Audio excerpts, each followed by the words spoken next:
And welcome back, ladies and gentlemen, to the deciding game in this series. During the previous games, I've had a little bit of fun with being technically correct and discussing, a few things. I had a lot of fans come up and answer the question that Deficio was unwilling to answer. Yeah? What do they say? They said quick shot. Technically, Roccat won that game. That is very true. That means very true. Our audience here in Berlin answered a question more accurately and acutely than Deficio himself. So technically, we have better analysts in the audience than we do on our own analysts. Indeed. Indeed. Back to the game. Back to the game. Roccat have side selection in game number 3, and they have selected blue side for this one once again. So it's been all series long. When they were blue in game number 1, it was a Thresh first pick. It has been a Thresh first rotation all series long for Roccat. I can expect potentially more of the same because I don't think Fnatic need to change their bans necessarily. No, I think Fnatic need to keep just their style. I think that's working out perfectly fine. Except for the last bit. Yeah, it's very much just they showed their opponents way too much respect. I think they had a fantastic composition that had a 10,000 gold lead that they could have very easily set up like a tower dive for. And I think Fnatic need to be a little bit more willing to pull the trigger. Yes. That's all. But regardless, great for Roccat, able to find a comeback. Now for Roccat, I want to see Faxi die less. I think that's an achievable goal, personally, because he's dying a lot right now. However, I'm sure we'll see how he progresses in this final game. So at least will be the primary ban along with the Galio taken off, so nothing too unsurprising. And also in the previous game, Roccat actually banned Xayah when Kennen was still up and available. It was a questionable ban. Yeah, it was foolish. They fell into the same trap you did, thinking that Kennen could be flexed. I did indeed, and I have learned the error of my ways, Vedius. This time around, Roccat will be sticking to their game 1 bans a little more closely. Elise and Shen. Lee Sin was the final ban from them. Fnatic went Galio, Rakan, Zac. So let's see if anything else changes. I don't think that it will. Rakan. No, Fnatic kind of have to ban the Zac now because no matter, we've given Prize Talk a lot of criticism, but I think that if he got his hands on Zac, that would actually be really good for Roccat because it is very difficult to play that champion poorly. There will be a slight shift up. Fascinating that the Lee has been left available because that does leave the opportunity for Roccat to maybe early prioritize it, but then it gives over a Thresh Kennen lane. So you're guaranteed. I feel like Roccat are basically saying, you know what, we need the Thresh. We're happy to give you Lee. We have something else stored up in the tank. Well, what else do they have? Technically speaking, Roccat have been able to take down Reckless's Kennen. Yep. The one in the previous game. And Fnatic, we can expect them to run that once again for Reckless. The Zyra bottom lane has worked very well for Jezzes in both of their games thus far. So that would feel like the safe option. But instead, it is so far game 1 all over again. So I love this from Fnatic because they're challenging Pride Stalker and they do not believe that he is good enough on Lee Sin where he has a lot more comfort on Kha'Zix. So they take that away from him, having a lot more faith in Broxah, and now they're challenging him. They're basically saying, come on then, if your Lee Sin is good, show us, bring it to us. No, we're game 1 all over again. Come on, Betsy. Lock in Kalista for Hyanin. There we go. Now we need the reply of Zyra at this stage, which is also looking quite feasible.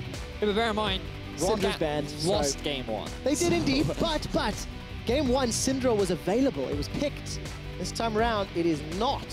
And Fnatic looking to shake the barrel up, as it were.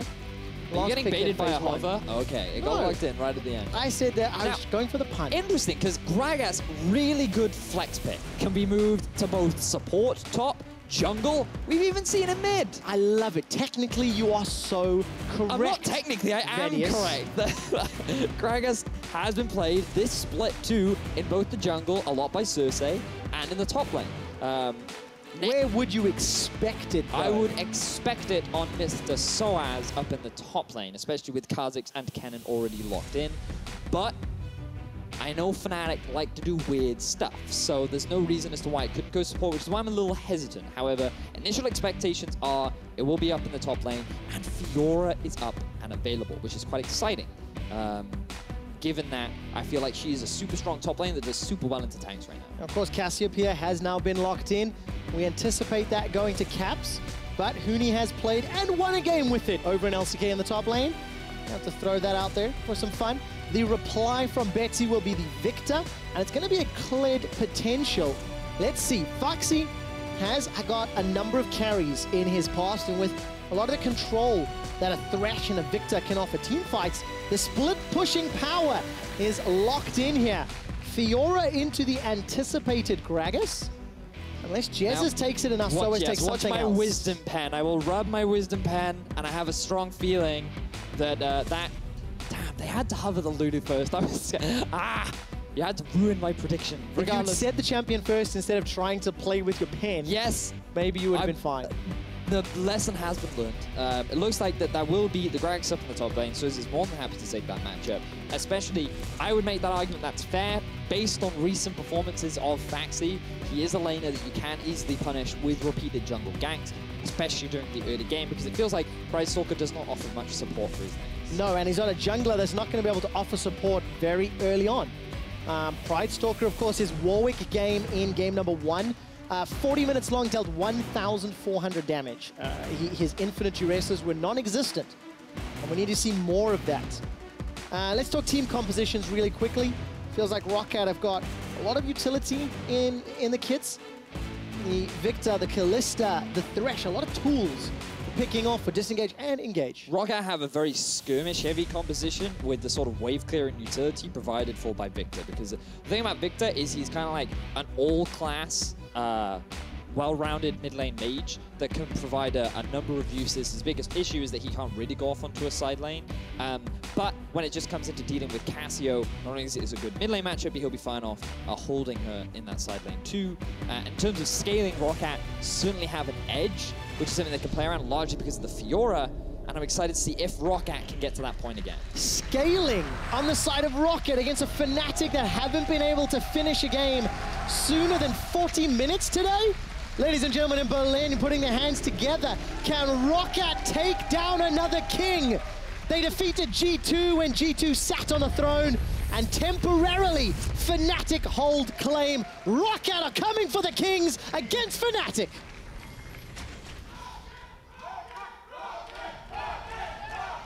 And the Roccat chants, they're growing.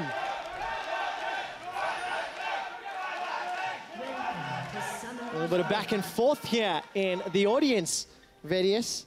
Yep. And we're going to expect a lot of back and forth on the Rift. What do you think of these early lane matchups in terms of how they should play out? So, early Fnatic again in all 3 lanes should have the early pressure advantage. And just give a little bit more expansion on that. What I mean by pressure is that they should have stronger wave clear tools, which means that the minion waves will be killed faster from that side as opposed to their opponent. So Soaz has more wave clear tools than the Fiora does at level 1, level 2, level 3. Caps, his wave clear is not the strongest, but when you go up against the Victor, who has super long cooldowns, that is why the Cassio is able to get a lot of early push, and in the bottom lane, it's largely just a range advantage. So Rockat's bottom lane cannot get that close to the minions of both Kennen and Lulu. Everything changes after the first back, though. The kill threat of this bottom lane for Roccat is extraordinary. You have to be so careful picking a Lulu into the Thresh, because recently her base health got nerfed. Look at this. A little cheeky from Caps. Keeps throwing down those twin fangs. Betsy down to 200 HP. Caps winning out the trade. 100 HP. Gonna go lower. Siphon Power comes out, and Betsy down to 50 hit points. Interesting that he would choose to take that trade.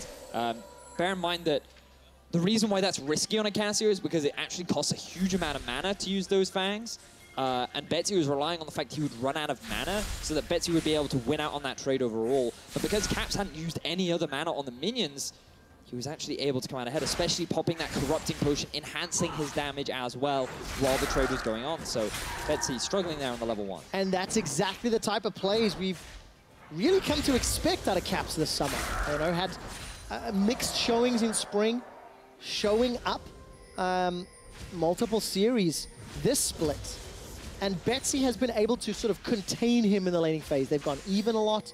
And while Betsy hasn't necessarily won or lost his lane, the same can be said of Caps. He's able to roam more effectively, so he's impacted other lanes. Yeah, I think that's the big thing too, right? While Betsy during laning phase doesn't seem to be falling under severe deficits, the impact that they provide during the actual game to the other side lanes is the biggest difference between Caps and Betsy. You always find Caps TPing to the other side lanes, trying to help them turn a gank around, or just roaming around to exert just presence so that the enemy team has to respect where he is on the map. And on a Victor, you're not really going to see much difference. He's primarily just going to be used as wave clear, but his goal is to keep Caps in the middle lane as much as he can. He wants to be clearing out that minion wave and forcing Caps to wave clear so that then Betsy can get vision in the river and spot out when Caps tries to do those cheeky roams. Yeah, keep using those death rays, shove the wave in as best you can. Only got 2 points into that one as he's scaling up level 3 CSs. Pretty even across the board. Soaz, by the way, was pushed in very heavily by Foxy early on. And we caught a glimpse of Foxy roaming towards the Herald pit and popping that blast cone, just removing one of the options for Broxah to get over the wall. Down in the bottom lane, Hyanan and Wadid, they are currently pushing up Reckless and Jezzes, giving them a little bit of leeway, you know, allowing the wave maybe to be pushed towards them. I didn't quite see the setup. As it stands, Miasma comes down, Caps gets caught in the gravity field. Betsy's running low on mana, and Caps almost sunk his fangs in a target too big. Interesting. So sometimes what you do see on Victors is they actually take a second point in their queue to help with the 1v1 trades. Betsy decided to take it into his E instead, which for sure helped with the poke damage. But Betsy, he was so low on mana and the cooldown was still pretty high on the queue that he couldn't actually go for the flash execute, which means that it will force Caps back and that will alleviate some of the pressure from Betsy. But with Broxah around, he can't actually push it in as much as he would like. Yeah, and all of that good early game from Caps, not really or necessarily undone. No. But it definitely just gives Betsy a little more breathing room. Gigantic wave pushed into Caps, and he's going to get there just in time to pick it up. That's the big thing. That was a good awareness from Roccat to just cut mid so that the free push wasn't available for Betsy. Because he had no mana, he always had to respect that Roccat could all in him. And at the very least, he would have had to burn a flash. So just good awareness from Roccat to buy time so the Caps could catch this big wave. Okay, we're 5 minutes into the game. Pretty even start. Fnatic and Roccat had a very slow game 1 this series. And despite Fnatic having a gigantic lead in game 2, they ended up losing it. Pride Stalker unable to do anything as Broxah just cheekily walks in. And so that was actually super unfortunate because Pride Stalker smited as the W came in from Broxah, and the smite didn't do enough damage. Broxah ended up stealing it. Very unfortunate. Level 4 now to level 5 means Broxah will hit that level 6 spike a little bit sooner. Is that what Tilt is made of? No. Okay. I would just be annoyed, but I'd be like, nah. Okay, fair enough. Hyanan takes a big chunk of damage. Help picks from Jezzes onto Reckless helping out. There's no one nearby on the minimap, so Reckless and Jezzes, vice versa, not under the threat of any ganks. As it stands, going to back away. You see, the moment Wadid started walking forward, Reckless and Jezzes sort of respecting that death sentence and immediately backing away. You've got to at this point as well, because the kill threat is monumental. For those that may not have seen it, it is pretty scary. Hopefully we can, because Wadid has been landing a lot of good hooks. How much respect for this bottom lane of Fnatic show? I think quite a lot. Every time Hyanan and Wadid move forward. If you look at the minimap, Reckless and Jez is backing away. Thank you, observers. As Pride Stalker walks into the Raptor camp, he stood on top of the ward that the observers also highlighted Caps placing just a moment ago. He popped that Scryer's Bloom. It revealed that there was no wards in the Tribush. Just over the back of that Dragon Wall, and Broxah also placing wards down. Vedius, what do Fnatic want to do? I think they want to dive mid, but Brox is here to defend. He does want to do his best. That's a level 5 on Pride Stalker. Miasma does not murder. Pride Stalker is able to escape. Not enough. First blood picked up by Soaz. Betsy's put the Chaos Storm down. He's got a flash support from Foxy over the wall. Lunge continues to chase. Soaz, oh, that's so good. Flashes one wall, body slams the other. And Fnatic make that look clean. And Warwick is very squishy early on against 2 members, along with a level 6 Broxah. There was no way for Pride Stalker to be able to turn that around. If he'd had that level 6, he would have had the ultimate and he would have stayed alive. And just keep your eyes on the sustain coming out from Pride Stalker, because he stays alive for a surprising amount of time. But there's just not much he can do about it, right? Like, and then, unfortunately for Betsy, he gets grounded, so he can't even flash after Caps to get the kill. And then just the TP was just a little bit too slow from Faxi. I feel like he should have just stayed top, continued pushing. But in any case, good proactive play from Fnatic. They utilize the pressure that Soaz had in top lane, along with the vision that Broxa had, in order to get themselves first blood. Really good play. Oh, that's an oopsie. Pride Stalker picks up the blue buff. That really hurts Victor too, because he is pretty mana dependent, really long cooldowns. Just, that is a really valuable thing to have on a Victor early levels. Vedius. Yeah. Vedius. I'm really triggered right now. That's what triggers me. Is that what tilt is made of? As a mid laner, just press S. Just give it to us, okay? We don't need your help. We're fine. So Betsy gonna be under additional pressure in this mid lane by Caps without that blue buff. And the fact that first blood was picked up by Soaz, for those of you who may have missed game 1, fairly early on we told what I think is an interesting stat. Reckless and Jezzes have not given up first blood in the last 43 games. They just don't die for first blood. They really don't. As a bottom lane, they don't really die that often. 44 games ago, Jezzes did give up first blood. Yes. So the record currently stands at 45 consecutive games for Reckless and 43 for the two of them as a duo. Pretty impressive. It is very impressive. And they can't give it away that game. I'm assuming you've counted that one in as well. I did indeed, Young Day. I knew I could trust you. I did indeed. It was 42 coming into the game. It was 43 now. Death Sentence is able to get dodged away as Reckless uses the E. A polymorph turns Hyanin into an Iceman. Snowman, rather. And he's not able to get any autos down. Looking at the minimap, both Pride Stalker and Broxa are inside Fnatic's jungle. And Pride Stalker is now going to start to back away. Pride Stalker is on the hunt, though. He wants to try and challenge this. Keep your eye on where Betsy is. Blue buff picked up by Caps. Caps and Betsy about to go toe-to-toe. A lot of potential for fights. Jezzes gets caught by the Death Sentence and the Pierce. The Flay follows through. Slicing Maelstrom comes down and Wadid's in the box. Reckless tries to chase forward. Hyanin's got a lot of HP as Soaz finishes the teleport. Explosive Cask is available. He needs to find a target. Body slam over the wall is a possibility. Instead, Pride Stalker's the man. Pride Stalker uses the infinite duress. Remember, it's a retreat tool when Pride Stalker uses it. Soaz trying to cut off the Lantern Teeth, but he cannot escape, and Betsy gets taken down. And Roccat, they tried to respond to the teleport, but they should have just disengaged. The TP failed. Hyanin and Wadid were out. And instead, they try to get a collapse down onto Soaz, but Caps is there beforehand. But look, you can see Jungler coming into the bottom lane. All right, there's no infinite duress. Pride Stalker used it to get over the wall, but that's a great Lantern from Wadid. Jezzes gives up his life to allow Reckless to escape, and it goes to Hyanin. So the bright side for Roccat is that Reckless and Jezzes stick around for a little bit too long. That allows the Pride Stalker to come into the lane with the Lantern, and they get themselves a return killer. This would have been a great example to show you the all-in power, but they realize Broxa is on his way. The ulti from Reckless also stymies a lot of the pressure that they have. And then Roccat, look, they're out at this point, right? If you're Victor, you just go back to mid, you keep farming, you keep Cassie away from the fight.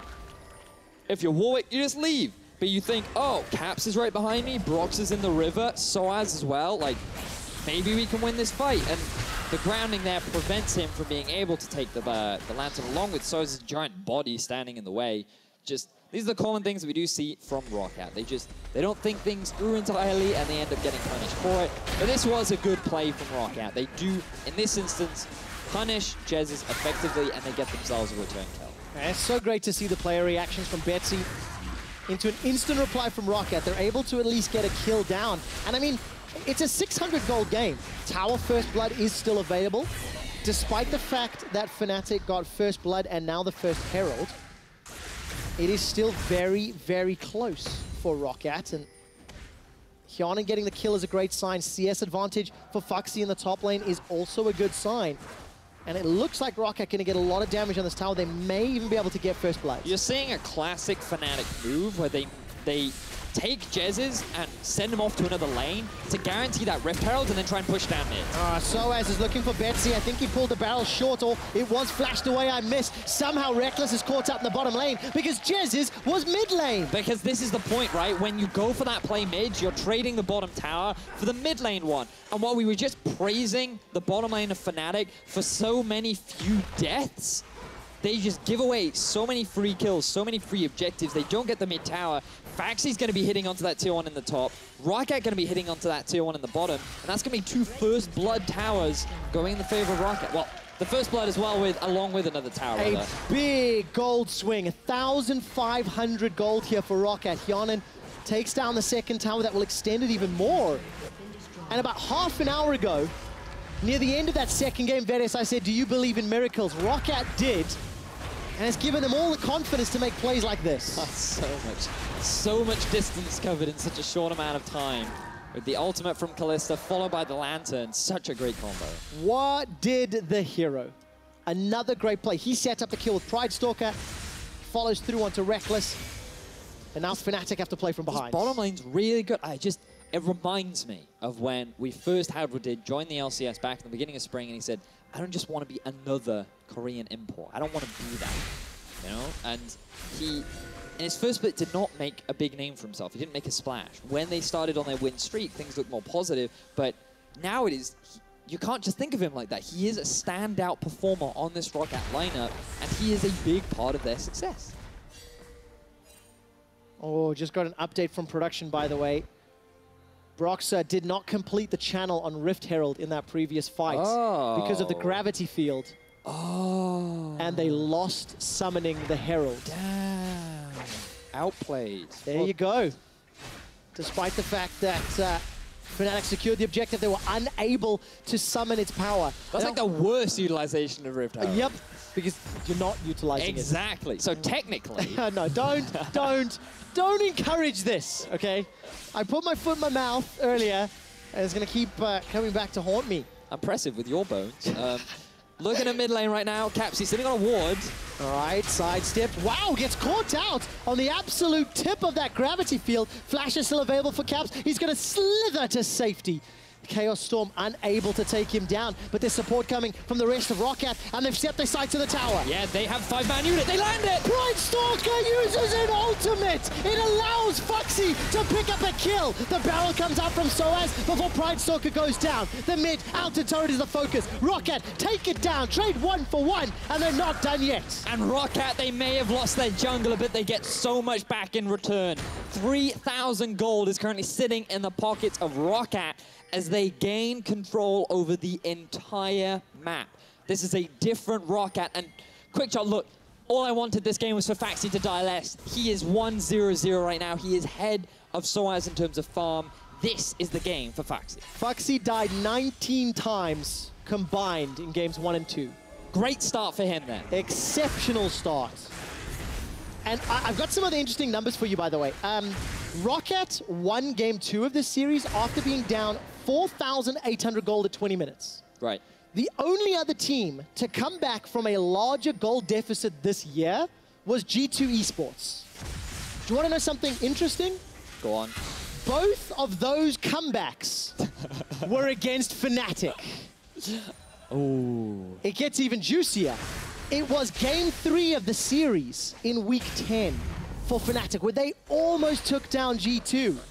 I'll continue the story in a moment as we've got a replay here. Pride Stalker used R.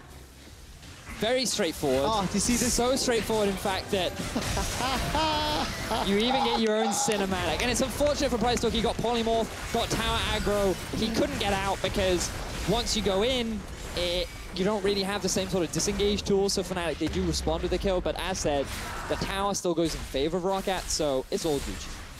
And to go back to Fnatic throwing story, that was the beginning of Fnatic's upward trend, you know, where they had been improving over and over. And we saw that gigantic throw a moment ago. Game 1 felt like a very slow closeout to the game. Did Fnatic throw so hard that they lose the entire series? That's what we're here to watch and find out, because Roccat are playing exceptionally well in the deciding game. Yep. Yes, they are. And let's look at what the next move is, right? Because we talked a lot about what the current state of the game is, but now Roccat have to be the team to close out the game. And one of the things we have praised Roccat for, thinking back to their game versus their first game win versus G2 and their first game win versus Misfits, was that when this bottom lane got a lead, Roccat were very good at moving them around the map and very swiftly and effectively closing out the game. But now Roccat, their entire team has an advantage. They are looking so poised to put the pressure down onto Fnatic and force Fnatic into a wave, finding a way back into the game. And I think this is great because now all of the emphasis isn't onto Hjarnan and Wooded. Now there are more avenues with which they can rely on. Yeah, and that's what Roccat are going to need to win this series. The fan vote, by the way, is interesting because at the beginning of the series, it was 95% to 5% in favor of Fnatic. And as the series has continued to go on, either Roccat have gained fans or the Fnatic haters have jumped on the Roccat bandwagon. Either way, support coming in here for Roccat, showing a glimpse of hope. Pridestalker has been more active in this game. Hjarnan and Woodid showing up yet again. And Roccat, they've got themselves nearly 3,000 gold lead as we get to 20 minutes. We know that the players can be unlocked now that they've got advantages, but what does Roccat have to do as a composition to push this lead further? So they need to better utilize Faxi. Right now, he's approaching that 2-item spike, which is so well known for Fiora that she effectively becomes unkillable, which is interestingly why they put her in the mid lane. And they've allowed Fnatic to push down into the bottom because they have 4 members in the top side. Look at all of this vision investment. Roccat are saying, not only are we looking to take your tier 2 tower, but we're also planning on playing around this Baron. And we're going to play around it so early so that we can utilize this 2-item spike that we're going to hit first. And of course, with the Rend on the side of Kalista and the fact that Pridestalkers had pretty good smites this series, it plays into their favor. You can see the combination, by the way. Hjarnan and Woodid once again tag teaming. We ran a stat, a piece of information you mentioned earlier. When Roccat win their games, look at how well Hjarnan and Woodid perform. Kill participation, exceptionally high. It's mirrored this game. These stats, of course, does not include game 2, which just happened a moment ago. I don't think it should, Quickshot. I really don't think it should. Well, because remember, Roccat were very far behind for a lot of that game. It'd be interesting to see how much the kill participation would still be true, because here, 2 out of 3 kills for Hjarnan, 3 out of 3 kills for Woodid. And as you've mentioned, Vedius, Baron has spawned. Vision is set up for Roccat. And it either makes or breaks Rockat's day. And what we saw from the Mysterious Monkeys earlier in the day was that they were a team that did not know how to play around Baron. And what we've seen from both these teams is they're really good at getting vision in the Baron pit and like just outside of the Baron pit. But when it comes to like the enemy jungle and setting up around the area in total, that is where both these teams have often struggled. Yeah, and of course, in terms of teams struggling, Roccat lost 7 series in a row in spring. They're on the verge of winning their first series here against Fnatic in week 3. Starting 4 weeks earlier than their spring resurgence. And you can discuss the merits, how it happened, all you want. The fact of the matter is, Roccat are up in an advantageous position, and they are calling the shots. Fnatic have to demonstrate they can play from behind, and they have to claw back this deficit to remain undefeated in Group A and maintain control of that throne. And bear in mind what else this means for the bottom of the standings of Group A. Because Reckless is going on to Betsy. He is indeed. The flash has already come out. Summoner heal used. There's not enough support. Betsy will go down. Brox is the man that tastes his fear. Pridestalker was contemplating going in. Not going to find his target. The rest of Roccat trying to make a play. Foxy on the bottom lane, and Hjarnan Woodid coming middle. It looks like the Fnatic, they were able to find themselves a pick. Betsy, he overstays his welcome, and that allows Fnatic to reclaim some of the map back in their favor. Look at how quickly that 3,000 gold lead that was in favor of Roccat is now swiftly starting to dwindle, and that's because the pressure is starting to be alleviated from the side of Roccat. While they have set up a lot of good vision around the Baron, they need to start making plays at it. And it's not the first time that Betsy has been caught out this series. A little overextended, a little behind. There's a ward behind the pit. It's going to get killed. This will signal to Fnatic exactly what is going on. And Roccat decide to back away. They contemplated the 3-man Baron. Teleport was used and cancelled by Soaz. That was an effective play to maintain side lane pressure. Foxy with TP up. All right, Roccat, let's see. How do you play? I assume the 4-1 when I look at this comp rather than 1-3-1? It's like a 1-4 with a slow push in the side lane. But we can talk a little bit more about that later, because the key players that you need to be looking at right now are Woodid, where he's putting his focus and what he's trying to do on the map, along with Caps. Because Caps on this Cassiopeia has actually been farming exceptionally well. 229 CS at 22 minutes. He's completed 2 of his core items, and he's working towards the Morellonomicon as well. Like, this is the guy that's very likely to carry and keep the hopes of Fnatic alive. And when you know this guy's positioning is extremely good, the way in which he's more than happy to go for that play, he could be the big facilitator to get things going in the favor of Roccat. And of course, the power that Miasma has in team fights. The rest of Fnatic trying to play the map. Soaz forced to run to this middle lane.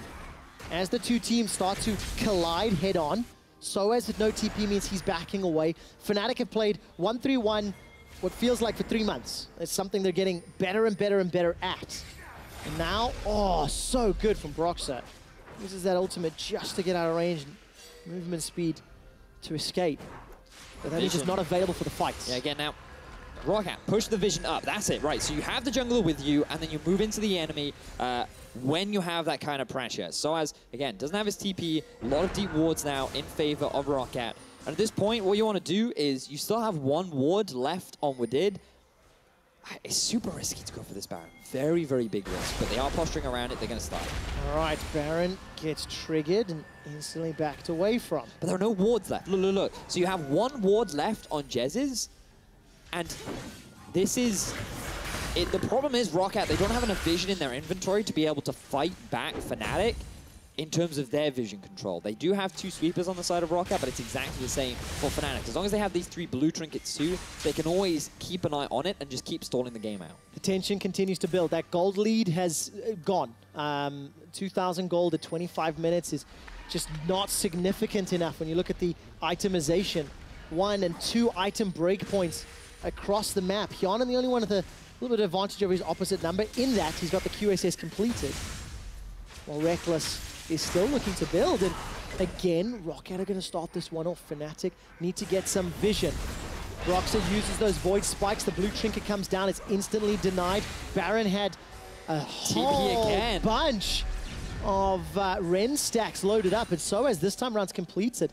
Okay, so Roccat have played the same game for the entirety of a teleport duration. Yep.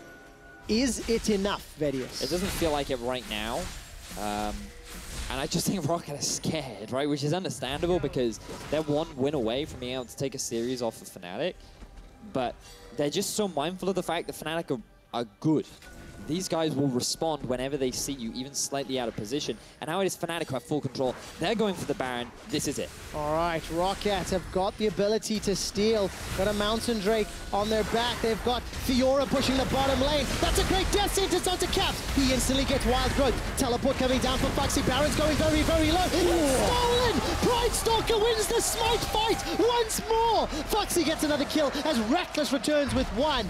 Roccat get the Baron! No matter what you say about Pride Stalker, this man can land a smite. Time and time again, he has been outplaying Broxer and getting that objective when his team needs it the most. And this time, in a pivotal Game 3, he secures the Baron for Roccat and gives them back the lead that they were so desperately trying to hold on to. Pride Stalker, this guy smites. Yes, he does. And notice, like, look at the positioning of the Miasma here from Caps. It's too far out of the pit, which means the Pride Stalker can still flash in. He uses the Q-Smite combo, even through an exhaust, and is able to steal away the objective. They walk away with 2 kills as well, 2 for 1.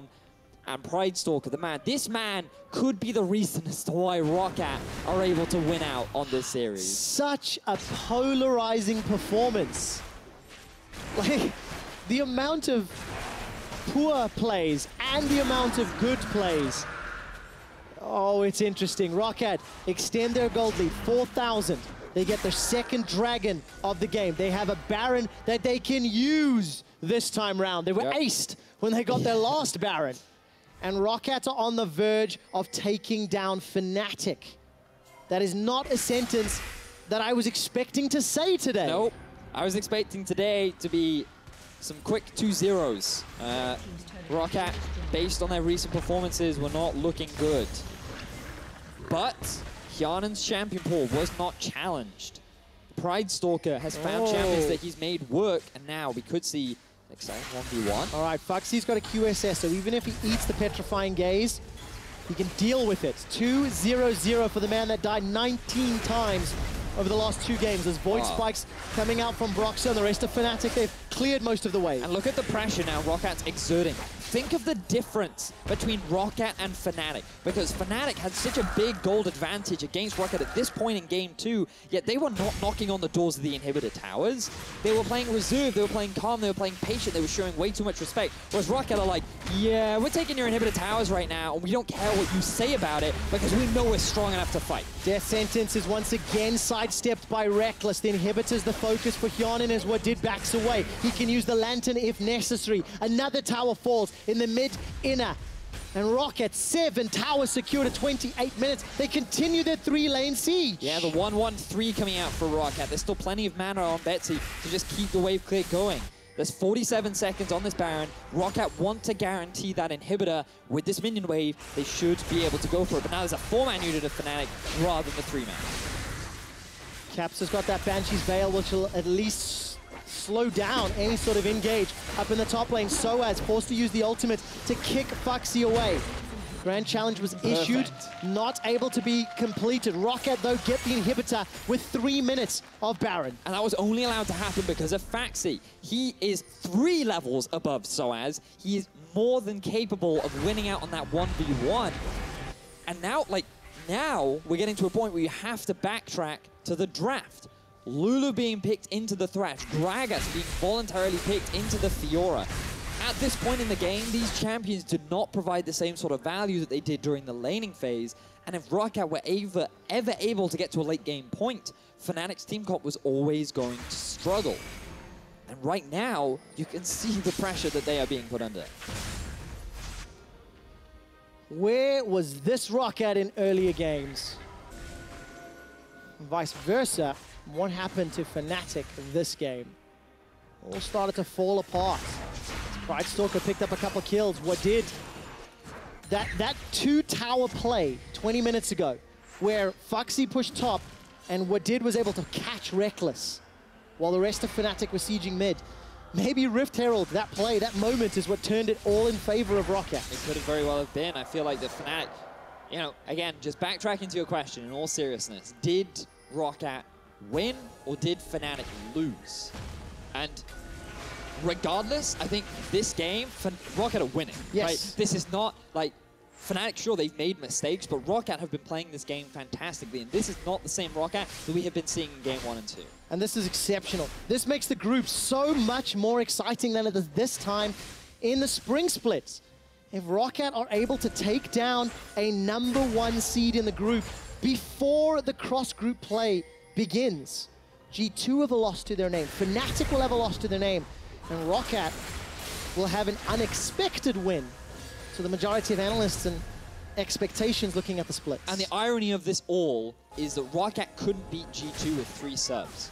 And now they're poised to beat the team that the full lineup of G2 couldn't even beat themselves. You called it. You called it. But now Fnatic, you also have to think about what this means, because they've been on a high, they've been rolling for such a long time, they're looking poised.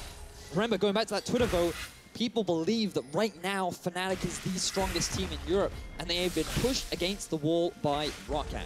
Game 3, they're stuck in their base. Let's see if Fnatic can hold on to the line. Roccat need to find and engage. There's a number of wards that Soaz could teleport to if Roccat stick around in the top lane. You can see Hyanin stood right in front of one. 50% of that ward time still available. There's a lot of options.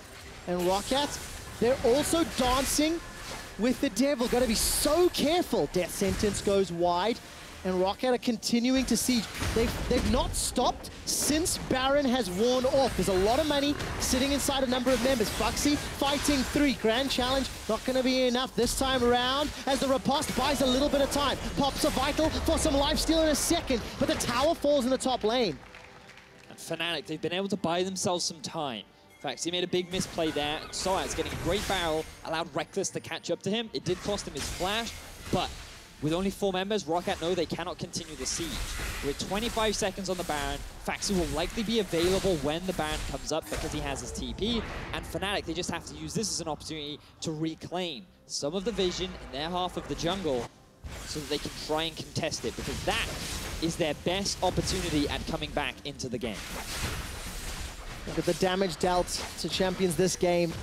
Betsy, a lot of wave clear. Some kudos here to Foxy, the man that has had a lot of criticism, a lot of struggles. All right, Baron has started. Boxer gets caught out already. Roccat, they've locked him down. Infinite duress. Boxer goes over the wall, gets the wild throw. Baron is the focus. He's used the Piloton already. That's a stun down. He does it again! Again! Pride Stalker gets the Baron. So is forced to flash over the wall into the pit. Caps now trying to use the Twin Fangs onto Betsy. Betsy summoning heals to safety. Runs for his life. Jumps back in with the Siphon power. Caps gets bitten, chopped, cut, shut down by Hjarnan in the top lane. Foxy's not done. Look, Roccat, they've just gotten themselves the Baron. There is a Nexus on the horizon, and Roccat are about to beat Fnatic. Foxy is waiting for reinforcements. The super minions are on the Nexus turrets. Reckless needs to be the superhero for Fnatic. Super minions pouring through. Roccat have got the numbers advantage. Foxy, Betsy, Pride Stalker, they're looking at the Nexus. They're taking it down, and Roccat bow to no kings.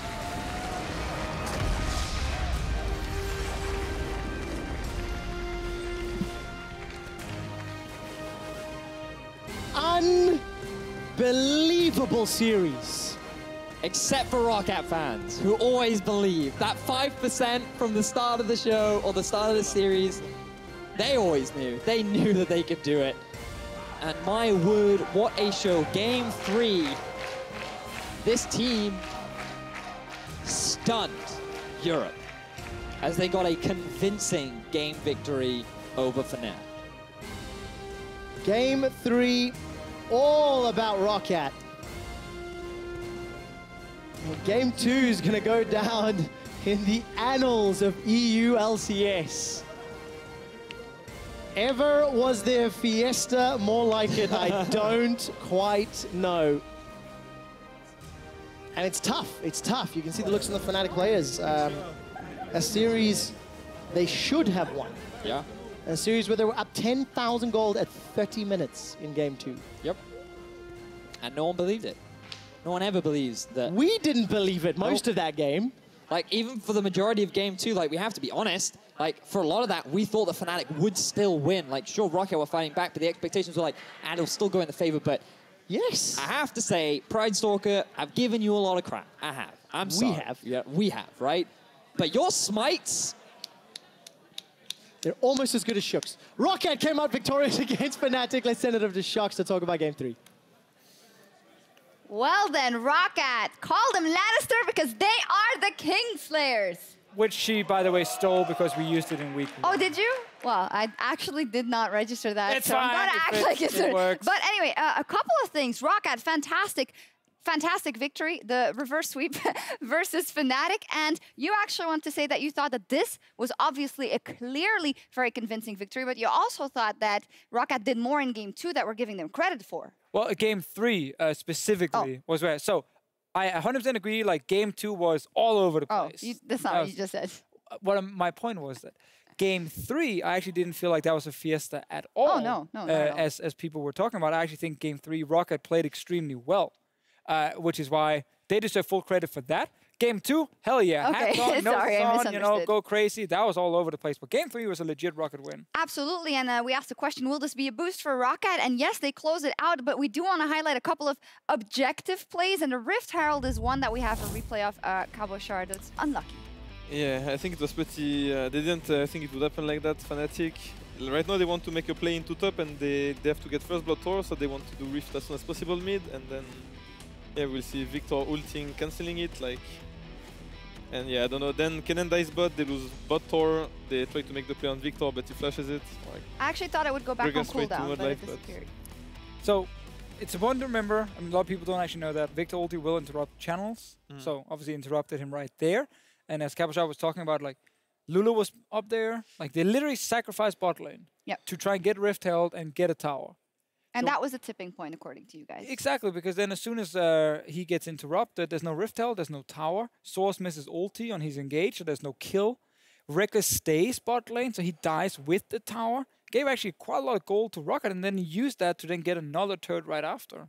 Yeah, I think like the moment they try to make their play, Victor clears the whole wave, so they can't even have tempo at all. Fiora gets time to back. She's slowly scaling and getting well into that. And Fnatic have to base, but then Roccat ahead on the tempo, and we see them 3K ahead there. They played pretty clean the third game, yeah. Exactly, and that's why I really want to highlight that point, like that it wasn't a messy third game by any means, because they won bot lane with the Kalista Thresh after Jessis picks Lulu against it, which is not a good pick at all against Thresh. It's actually one of the reasons Lulu kind of fell out of favor, because he came back in. You'd rather seen Gragas support. I mean, I almost rather see Gragas support at this point, but then, because they invested everything by picking Gragas in the first phase instead of Zyra, because then they knew Zyra would get banned. That meant Jessis didn't feel like he probably had any picks left he wanted to play. I'm even looking at things like a Tahm Kench that I actually don't think was banned away. Could have been a good choice. Yeah, I think even then, the problem is that they picked up that early that it's ending up in not so good of a matchup. When you have last pick, you can try to do other things. I think that draft in game 1 went really well. But here they tried to switch things up when they could have picked the Zyra, as you said, and maybe it would have been way better for both top and bot, yeah. Maybe it would have been. We, of course, are going to get a word with the victorious Roccat in just a bit. We're just setting up for that, and we want to highlight a couple of other things, because Pride Stalker caused for a lot of discussion, and honestly, he had not been doing a lot in the games for Roccat so far, but here, he does a couple of very good things. Also, Elder Drake in the last game. It's just insane. He picks Warwick, he feeds, and then he actually ends up being probably the most important member in the end because of this steal right here. But I think, Kabasha, we were talking a lot about everything before this steal, like in terms of how Roccat were trying to set up Baron and some of their problems. Yeah, I think they realized that they realized that the tempo, they had to push top and then rotate onto Nash Vision, try to set it up properly around red buff. I think they tried 2 times to force Nash for no reason, so then Fnatic get the tempo back. And then I think Soaz TP'd in, so they felt like we need to force Nash because Fiora is still pushing in bot, and if we just recall, we're going to lose on tempo. And at this point, they try to force it. It ends up in a 50-50 Nash that Pride Stalker once again steals, and it all goes to hell, yeah. That was the one moment, man, where it just went completely wrong. Yeah. El Bandito. It started to go wrong with the Rift Herald in Pride this game, Stalker Bandito. Pride Bandito. No. Trying to find something here. Pride Stealer. Pride Stealer? Baron Stealer? Oh, fixed. No, so for the side of Fnatic, obviously, what does it do? How can it all go wrong, and why does it all go wrong at this point, and what does it mean, knowing that you had a fantastic victory versus G2, obviously, last week. You're riding so incredibly high, and then you lose to the last place team. Will this dent them a lot, you think? I don't know. They probably feel very confident already, so I don't think it makes them like worse, but I like the fact that Shen was banned in every game, which is something... Kennen lost 2 games in a row. Exactly, like that was something G2 didn't do. They gave Shen plus Kennen, which is something Fnatic used to force a lot of fights early on. They couldn't do the same without the Shen, and that's something teams will look at for sure. Definitely so, but enough about Fnatic for now, because we need to talk to Roccat. They pulled off a great comeback against Fnatic, and for more, Pyra is ready with our player of the series, Peter Freischutz. Thank you very much, Shox. And yeah, let's open up the floor to you, because Yarnan, you are player of the series. How does it feel in retrospect after that big turnaround, 2-1? Obviously, it feels pretty fucking good, you know? Well, I shouldn't say that, I guess, but... Just roll with it. Yeah, it feels really good. Obviously, the second game, we thought we were, like, really doomed, right? Because we were down so much kills, we just said, okay, let's go for solo kills on every lane. We have to try something, right? But, like, we managed to win game 2, and then on game 3, we know ourselves, because we lost second game like twice already in our series, so we just know how tilted you are after losing the second game when they won the first one. So we just like, okay, let's just play our game, and yeah, we played pretty good for the last game, I think. Absolutely. I mean, it was such an improvement on form, and I want to go back to that game too, because at the moment that it clicked, that you guys were marching down the mid lane and everything was going absolutely insane, what was that like to you when you realized, holy moly, we're going to win game 2 and we can start a turnaround? It was pretty much like we just made team fight after team fight, and just felt like, sure, let's just keep on fighting. We go equal in this fight, so it's, I guess we just kept on fighting, and it went good. So in the end, though, we were like, I don't know, they did some random base trades. We know that Kennen would, or Reckless would go for his Kennen play. He always does it on ganking top laner, and we saw their mid and top as well at that point. So we was like, okay, sure, we just end the game mid, and what are they doing? You know, like we were really confused, but that's how we won, I guess. Well, it caps off an impressive turnaround. Now, I think a lot of fans look at Roccat and see them as sort of a Cinderella team. You guys had your miracle run during the spring split, cut a little bit short, but now you're able to knock off Fnatic in dramatic fashion. How does Roccat see itself as a team?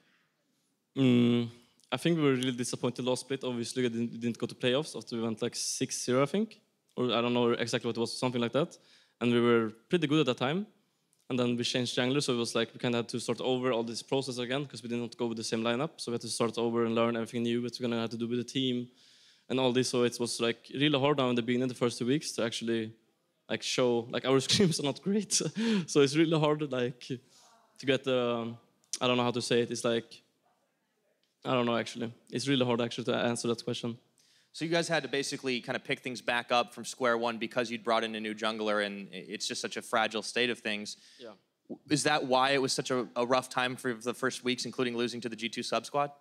Yeah, I think so for sure. Like we didn't really know, I don't know, we were really bad basically. And right now we're not good, I think right now either. Like we're not really good. We played good this year, I think, but overall, if this is another day, maybe we won't beat them, you know. Today we were a better team, I think, but yeah, we just have to work harder and improve as a team, I think. All right. Well, we saw the potential at the very least, and there's a long split ahead of you guys, several more weeks. Where do you see yourself placing at the end? Do you guys think you're going to be able to make that playoff run? The playoffs is our goal right now for sure. Same as last split, so we hope we can do it. And after that, everything can happen, I guess. Like, yeah, hope for the best and go finals. Well, I look forward to see if the magic can happen. All right. Thank you for joining me, Yarn, and congratulations on the victory. Thank you. All right, now we're going to go ahead and send it back to the guys at the analyst desk. Take it away. Thank you, Pyro, as we take a look at the win moment. Fantastic. Swag. Great stuff. And always actually nice to hear from Yarn, and also our player of the series, and definitely cool because he was someone that we were looking at to step up. But let me ask you this. We had a lot of question marks by Pride Stalker, right? He had not been carrying his weight. I think that's fair to say. And now he does make some very, very influential steals. But if you take that away, what is your judgment? If he doesn't steal the Baron, if he doesn't steal the Elder Drake, in the context of the developing team? I'm still not convinced that he is good enough for Roccat and what they're trying to do with making playoffs. Steals were great. Ignore those steals. The Warwick pick was not great at all. He had very limited impact in some of the games, but his game 2 was actually fine. So it's really hard because he's a young solo queue player, which is why it's super unfair to judge him based on 3 weeks of LCS. I think we can say now, sure, it's not at the level we want it to be, but I also think at the same time, in 6-7 weeks, suddenly he might look way better because he's had much more time on stage. It's too early to just fully judge him right now. Yeah, and we've also seen that, or actually, when speaking or not speaking to him, rather, he does seem kind of finding his way in every sense of the word. In the LCS, it's all new. So can this mentally be kind of an unlock for him, Cabochard, the fact that you're able to, hey, I can do it, guys. I can do important things on the stage. Yeah, definitely. Like doing it even more against Fnatic, I think it can be a thing. I think the meta before, when it was Graves Ringer, he performed much better onto it. Right now, it shifted a bit, and we see him picking things like Warwick into Kha'Zix, which is not optimal for a lot of teams. Like there was the Listen open, Gregas was open too. Maybe they could have tried that. 2 games in a row, they went for Warwick, and yeah, for early mid game, it really wasn't that good. It's also hard though if the rest of your team is maybe not doing too well. Like Foxy up in the top lane has not been the same guy we saw at the end of last split. Like his Jarvan game where he got camped early on and fell super far behind. It's happened quite a few games where Betsy has also struggled. So as a jungler, oftentimes if your laners are not performing well, you're actually the one who suffers the most, because then suddenly you can't do anything because all your lanes are behind, and if you try and gank, you get counter ganked, you die, and everyone blames you. So it's actually really hard to play a jungler. But now this is fun. You get the momentum, you get to win, you get to meet the fans and have a lot of fun with that. So let's hope for Roccat at least that this is kind of the start for something good for them. And I mean, last time they won a game, they won all the games. They won 6 in a row, so that does make everything very interesting. And also they play NIP next. They do. They play NIP on Saturday, which is actually the match that we looked at for them to win. And now they get a win on the board already. So what are you guys' thoughts on that matchup? It would almost be like, of course, they're going to beat NIP now. No, or is that too easy? Cabochard? Yeah, I think they're going to win. I'm not sure it's going to be like a clean sweep, like 2-0 or something. But yeah, I think they're going to take the victory. And right now in the current system, they're getting a win from Fnatic. I think it's really important for them. So they have to get home and they'll be really happy about today, Absolutely. I think. I mean, it's kind of the same situation as Vitality, right? You guys just got your first win, and obviously that was not against one of the top teams in your group, but still you pick up a win, and now you're trying to obviously get a few more to make it into playoffs. But not 100% convinced that Roccat will just go in and sweep NIP, because I think they figured out Fnatic very well, especially in the last game, and Fnatic showed some of the problems.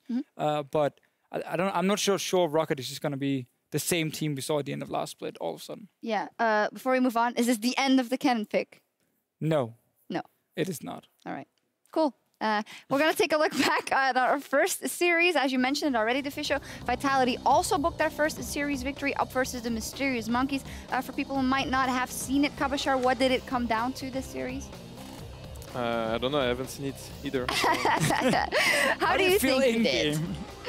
I think it went all right, even though we made quite a lot of mistakes early in game 1, I think especially. And then, yeah, as I said before, we skipped a lot of steps, even though we knew what to do. I think otherwise we played pretty well our lane, and then when we had the advantage, we took it like to the end. Is Nuke Dog the best performing Vitality member right now? I don't know, you tell me. Oh, I mean, I think he is. He's such a dodger. But what about the top laner? What's his name again? Is he good? Cabocard. Cabocard? is he good right now? Yeah, I think he's alright. Alright. I think Nuke Dog has been showing up as well, so it's definitely great to see him. Like back in the days. I mean, but that's the truth, right? Because when it comes to you, you had obviously fantastic start in the LCS and you made a lot of heads turn. And then recently, and even, the whole maybe last year, it hasn't been super Cabochard. So how much does that motivate you, and how much do you agree with that? Or is that maybe the product of the circumstances at the time?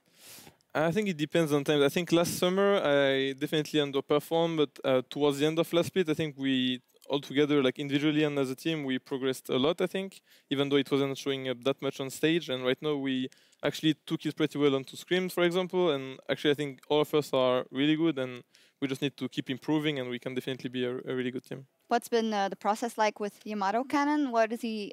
I've heard in different teams, like in Splice, that he starts from the bottom, from the absolute basics of everything. How's it been working with him? And is that also the way you guys are approaching practice? Yeah, pretty much with the mindset, like we just want to keep improving, and like we don't really get our goals like tomorrow we need to be the best team in Europe or whatever. Like we take the day as it is, and we keep progressing, we keep getting better and better, and eventually we're gonna get there. Yeah, and a first series win. To wrap that up, Deficio Mysterious Monkeys not able to win a single game again today. What is kind of your temporary verdict? I mean, it's hard. A lot of new players in the LCS. A lot of players that had a fantastic run from Challenger playoffs into promo tournament. Probably overperformed a little bit during that time. They're now in the LCS, and they're clearly a step under the rest of the team in Group B. And it sucks even more for them now to see teams like Roccat start picking up wins, because that just means that you feel like you're now almost the only one who's just not able to do it. And these teams are getting confidence now, and you are not getting anything. Yeah, definitely. We'll have to see how that evolves for them. Let's take a look at the standings with that, because Roccat and Vitality have started to climb up those rankings. 1 and 2 in one series. 1 and 2 for Roccat. It actually doesn't look that bad at all. We're only 3 weeks in. I keep forgetting, because you think when teams start losing a couple of games or series, oh, it's horrible, but it isn't at all. You guys are just at the beginning of the split. Let's remember that Splice are playing Unicorns. Yep. So let's say that's a Unicorns win. Then Vitality plays H2K. And Cabochard already told me that Vitality will win that series. And then suddenly they're tied with Splice for 3rd place. Did he? When did it happen? As soon as you came up here and you were like, whoa, we won. We're going to take down H2K. I was like, oh, hang on, boy. You were like, say that on air. I'm like, okay. No, I'm pretty sure that happened. No. Okay, it happened. You were there, by the way. I did not hear that. No, okay, it totally happened. He said they were going to beat H2K. We have cameras here, I think. You totally said they're going to beat H2K. You mentioned it already about tomorrow's matchups. We're going to take a look at the schedule, because it's quite interesting. Misfits versus G2 and Splice versus the Unicorns of Love. And I think we got spoiled a little bit today, because not a lot of people have probably thought that Roccat Fnatic series to be that competitive. So what's going to happen tomorrow? Misfits versus G2, Cabochard. Do you think Misfits can improve enough in time to beat G2? I don't think right now, like it will still take time for them. And I think G2 are still a really, really good team. Like even though they didn't have that much train before, right now I think they're gonna show up and win 2-0 against Misfits. And Unicorns of Love, Splice? I'm giving it to Unicorns of Love. They're playing well at the moment, and I kind of like what Splice have been doing with Senkooks in the mid lane on Aurelion Sol and Galio and Talia, these kind of things. So I think it might be closer than people expect, but I think Unicorns will win in the end. All right, cool. Anything else you guys want to add? He totally said it. He's French. No, only he can say that. French. All right, had to do it. All right, well, thank you very much, Kabashar, for joining us. Congratulations on that first victory for Vitality. Thank you very much, The Fish Show, for all your help. And for us, it's time to log off for the night. Thank you so much. We will be back tomorrow for more League of Legends in the EULCS. See you then. Au revoir. I'm French. Au revoir. The cheer goes up. Crowd gets pumped, and the players are loaded onto Summoner's Rift. Can they spot him? Can they stop him? This is going to be messy. In comes Llama Bear. The spike goes down. It's stolen away by Joko. Nice and easy. Nuke Duck flashing forward, looking for Yuki once again, and down he goes. That's 2 for 2 on the game. Llama Bear will have his smite. Kabashar getting 1 kill now, but it's gone really messy. It's a double taunt as Nuke Duck picks up Coscu. That's going to be all she wrote. It's just going to be cleanup duty to finish off these towers. And after a rough start to the split, Vitality are revitalized! Comfort champions for Hyonin and Wadid going up against Reckless and Jesus. The 2v2 could be instrumental in the win. 3-man stun into the crunch. Soaz is putting the damage down. He wallops himself forward, takes Hyonin down, knocks up Buxy in the air. Reckless gets another, a flash away from the shockwave. Double kill for Reckless. He takes down the 3rd Nexus turret. And here comes Betsy. 1, 2, looking for the triple. Flashes, doesn't find it. Finally takes him down. Triple for Betsy. Continuing to chase. The turret aggro is on Jesus. Exhaust goes down. He's doing it again. He's looking for Broxa. Finds him, takes him down. Let's have a look back at how both these teams decided to kill each other. So. Caps jumps into the Roccat backline. The Nexus is the target, and Roccat take down Fnatic. Soaz trying to cut off the hands of the teeth, but he cannot escape, and Betsy gets taken down. And they've set their sights to the tower. Yeah, they have 5-man unit. They land it. Bright Stalker uses an ultimate. It allows Foxy to pick up a kill. Kill already. They will end it. Nice. Go fight. Go forward. Okay, nice. That's so good. Baron is the focus. He's used the Biotin already. That's a stun down. He does it again! Again! Bright Stalker gets the Baron. Roccat have got the numbers advantage. Foxy, Betsy, Bright Stalker. They're looking at the Nexus. They're taking it down. And Roccat bow to no kings.